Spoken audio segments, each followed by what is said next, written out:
Para penggemar jumpscare pasti pesta pora melihat film ini, karena setiap 5 menit selalu muncul satu adegan jumpscare. Jeng, jeng, sepanjang film. Bahkan saat menyebut kata setan, sound jumpscare langsung nyerobot nggak pakai assalamualaikum.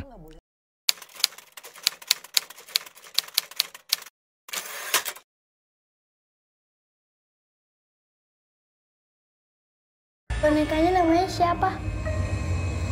Salam sinema, sahabat sinemalogi. Lantai 4 adalah film horor yang disutradarai FX Purnomo dan Wahyu Nugroho. Film ini dibintangi Yuki Kato, Tio Pakusadewo, Ingrid Wijanarko, Ruth Mahrini, Akila Nathaya, dan lain-lain. Lantai 4 bercerita tentang satu keluarga yang terpaksa pindah ke apartemen karena masalah ekonomi. Dari awal, Laura yang diperankan Yuki Kato merasa ada keanehan di lantai 4, tempat keluarganya tinggal. Julia yang diperankan Ruth Marini dan Citra si anak bungsu tak lepas dari gangguan genderuwo ijo. Hanya si ayah diperankan oleh Tio Pakusadewo yang kekeh menganggap tidak ada apa-apa di sana. Selain keluarga Laura, ternyata lantai 4 tidak benar-benar kosong karena ada Oma Liwei yang masih tinggal di salah satu unitnya. Sikapnya yang aneh dan menyeramkan semakin menambah kecurigaan atas beberapa kematian janggal yang terjadi di lantai 4. Lantai yang seharusnya tidak pernah ada. Kalian bisa membantu kami dengan klik tombol Super Thanks di bawah video. Kami akan sangat berterima kasih atas berapapun nominal saweran yang kami terima. Film diawali dengan adegan yang cukup mengerikan. Bagaimana seorang perempuan yang ketakutan berlari-lari masuk lift, lalu cerot, kepalanya putus kejepit pintu. Awal yang menjanjikan, pikir saya.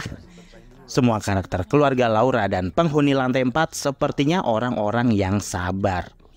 Padahal orang awam kalau melihat aktivitas poltergeist mungkin akan panik dan semakin gak nyaman buat tinggal di tempat tersebut. Tapi itu semua tidak berlaku bagi mereka. Semakin diganggu, kamu harus semakin betah. Nggak boleh merengek pindah rumah.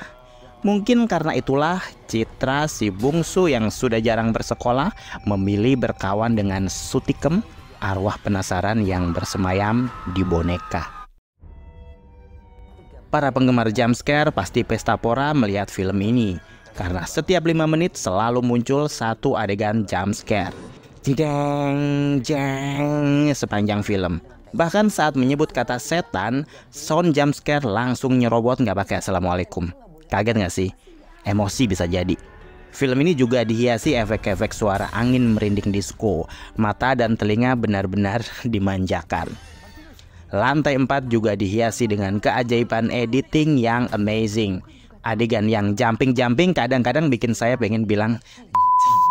Sebagian besar filmnya mengambil setting di koridor lantai 4.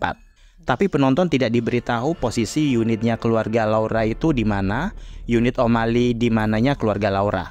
Pokoknya ujuk-ujuk di koridor, ujuk-ujuk di dalam unit, ujuk-ujuk di depan lift, ujuk-ujuk di dalam lift, ujuk-ujuk digodain Sutikem, ujuk-ujuk genderuwo ijonya joget-joget. Saya tuh pengen nangis kejer sih kalau ingat adegan-adegan ini. Ingrid Wijanarko sebagai Omali membantu film ini menjadi semakin ganjil. Karakternya yang dibikin gak beres ini semakin menambah timbangan dosa saya setelah mereview film ini. Tapi jujur, akting semua pemain utama gak ada yang mengecewakan. Mereka tuh menjadi absurd dan bener-bener aneh karena dialog-dialog yang mereka ucapkan. Bahkan seorang Tio Pakusadewo pun kayaknya lebih banyak improvisasi. Dia seperti kebagian dialog yang dia sendiri bingung dia itu sebenarnya siapa. Sayang banget, pemain dengan kualitas Tio Pakusadewo, Ruth Marini, dan Yuki Kato harus mengucapkan dialog-dialog ajaib yang membuat mereka seperti berada di dunia yang berbeda dengan kita lazimnya manusia pada umumnya ya. Sebenarnya saya dari awal nggak punya kata-kata yang tepat untuk bisa memahami dan menikmati film ini. Semuanya dieksekusi dengan sangat ajaib. Kehadiran Sutikem yang namanya nggak boleh disebut macam Voldemort ini juga agak lain nih. Sedih sih mendengar namanya disebut Sutikem gitu kan. Sutikem. Bukannya ngeri, saya malah geli mendengar nama Sutikem disebut-sebut. Apalagi muka mereka yang menyebut nama Sutikem ini terlihat sangat serius. Film ini ternyata juga kaya akan kekuatan CGI. Efek kasap hitam ala Harry Potter juga sering banget muncul. Kemunculan genderuwo ijo, arwah Sutikem, dan mode kerasukan seakan menjadi sebuah adegan yang bagus banget, tapi di mata orang yang telaten ya untuk melihatnya ya. Saya jadi berpikir jangan-jangan dalam benak mereka yang membuat film ini nih, semakin banyak kerasukan, kayaknya semakin asik filmnya. Jadi pokoknya jangan heran kalau ada beberapa adegan yang tiba-tiba berubah menjadi agak lain dan berbeda. Entah kelupaan atau memang sengaja potongan sekuensnya yang se ekstrim itu. Bayangkan ada salah satu adegan nih di mana sang adik kerasukan dan mencelakai Laura, si kakak, sampai jatuh nggak berdaya. Laura tuh kayak hampir mati gitu dibuatnya. Dan tiba-tiba cut. Dan mendadak Laura dan adiknya udah akur gitu di kamar. Subhanallah. Film ini kebanyakan ajian tiba-tiba. Jadi tiba-tiba ini, tiba-tiba itu, tiba-tiba begini, tiba-tiba begitu. Seenak itu cerita di film ini mengalir ya. Terlalu banyak penampakan yang berserakan. Dan lagi-lagi makin banyak penampakan makin seru kali ya. Saya juga heran sama karakter Citra, si anak bontot yang sudah beberapa kali diobrak-abrik oleh makhluk gaib ya. Tapi wajah dan fisiknya masih gemoy, lucu, menggemaskan. Nggak nampak sekalipun stres atau depresi. Kehilangan orang tuanya pun kayak kehilangan mainan gitu. Emang strong banget sih ini anak. Saking strongnya nih ya, diseret-seret setan pas lagi tidur pun masih aja diterusin tidur gitu, nggak bangun. Coba kalau saya kan langsung kebangun sambil teriak-teriak, pinjol anjing gitu kan. Banyak sekali nalar-nalar yang nggak kepake di film ini. Kematian beruntun yang nggak wajar, tapi nggak satupun pihak yang berwajib mengusutnya. Dokter yang sinetronisme, terus sampai tokoh Mbak Dukun yang menjadi superhero di tengah kekacauan kehidupan Laura yang terlihat nggak kacau sama sekali.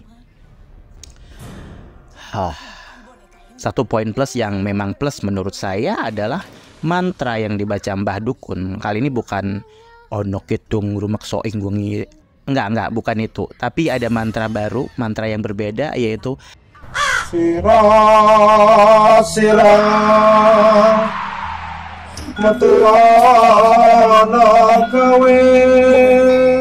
cukup mind blowing sih. Dan karakter dukun di film ini justru satu-satunya yang paling logis dan nalar dukunnya tuh kepake gitu.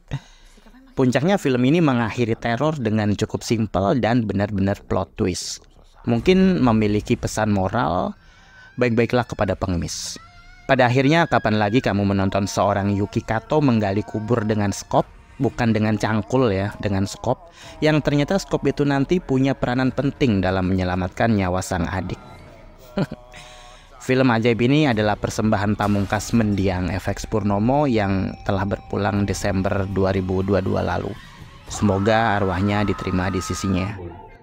Demikian video reaksi dari film Lantai 4 yang tayang di bioskop.